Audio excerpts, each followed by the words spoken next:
बहुत पुराने समय की बात है। एक गांव में गंगाराम नाम का एक भला आदमी रहता था। गंगाराम बहुत भला आदमी था, हमेशा अपनी क्षमता की सीमाओं से भी बाहर जाकर लोगों की मदद करने का प्रयास करता, उसकी सभी इज्जत करते थे। गंगाराम के 3 पुत्र, 2 भाई और एक बेटी थी। एक दिन दुर्भाग्यवश भले आदमी गंगाराम का देहांत हो गया था।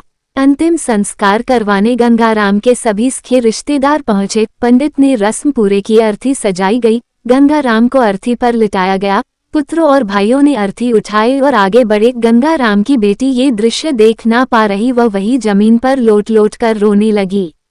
गंगाराम के अर्थी की अंतिम यात्रा कुछ दूर तक पहुंची थी कि एक बहुत बड़े सेठ ने उनका रास्ता रोक लिया। सेठ के साथ 2 लोग हाथों में बंदूक लिए खड़े थी। सेठ बोला, ये अर्थी यहाँ से आगे नहीं जाएगी। परिवारजनों ने सेठ से पूछा कि क्यों सेठ, क्या हुआ, ऐसा क्यों बोल रहे हो?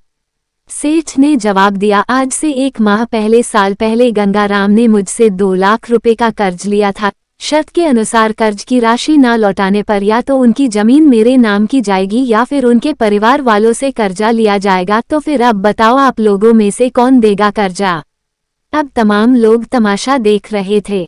तभी उनके तीनों बेटे ने कहा कि हम तुम्हारा कर्जा नहीं देंगे, हमारे पास इतना धन नहीं कि आपको कर्जे की राशि भी दे सके। पिताजी का कर्जा पिताजी जाने, वैसे भी अब वो इस दुनिया में रहे नहीं। अगर आपको उनकी अर्थी ले जानी है तो ले जाओ।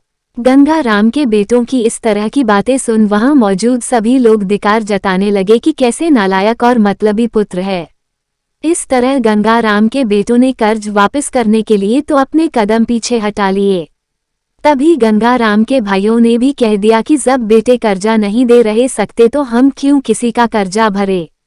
अब गंगाराम की अर्थी को वहां रुके बहुत देर हो गई थी। तभी यह बात गंगाराम की एक बेटी तक पहुंच गई, तो वह भागे भागे अपने पिताजी की अर्थी तक पहुंची।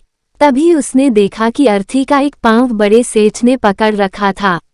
ये देखते ही उसने आंखों में आंसू लिए, अपना सारा जेवर और जितने भी पैसे उसके पास थे वो सब सेठ को दे दिए और अपने हाथ जोड़ती हुई ये बोली कि सेठ, अगर ये सब जेवर बेचकर भी आपका कर्जा पूरा ना हो पाए तो मैं खुद मेहनत मजदूरी करके आपका कर्जा चुका दूंगी, मगर इस समय मेरे पिताजी की अंतिम यात्रा को मत रोको।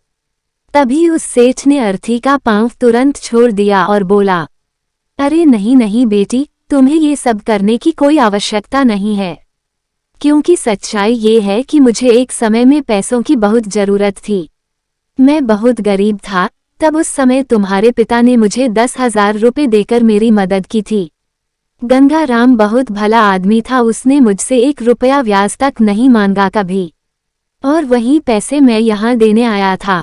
लेकिन जब मुझे पता चला कि गंगाराम का देहांत हो गया, तब मैंने सोचा कि ये पैसे किसे दूं, पैसे सही हाथों में कैसे दूं, ये जानने के लिए मैंने ये सब नाटक रचा था। तुम्हारी बातों और पिता के प्रति जिम्मेदारी को देखकर मैं समझ गया कि पैसों की असल हकदार तुम ही हो। आज तुमने साबित कर दिया कि बेटे से ज्यादा बेटी ही माँ बाप से प्यार करती है। आपके पिताजी तो नहीं रहे, लेकिन अब ये कर्ज मैं तुम्हें वापस करके अपने सर से कर्ज के बोझ को खत्म कर देना चाहता हूँ, इसलिए कर्ज को तुम लो और मुझे कर्ज से मुक्त करो। सेठ बेटी को पैसे लौटाकर और अपना आशीर्वाद देकर वहां से चला गया। ये सब देखकर गंगाराम के बेटे और भाइयों का सर शर्म से नीचे झुक गया। तो दोस्तों, इस कहानी से आपने क्या सीखा, कमेंट करके जरूर बताना। चैनल को सब्सक्राइब करें और भी अच्छी अच्छी कहानियां सुनने के लिए।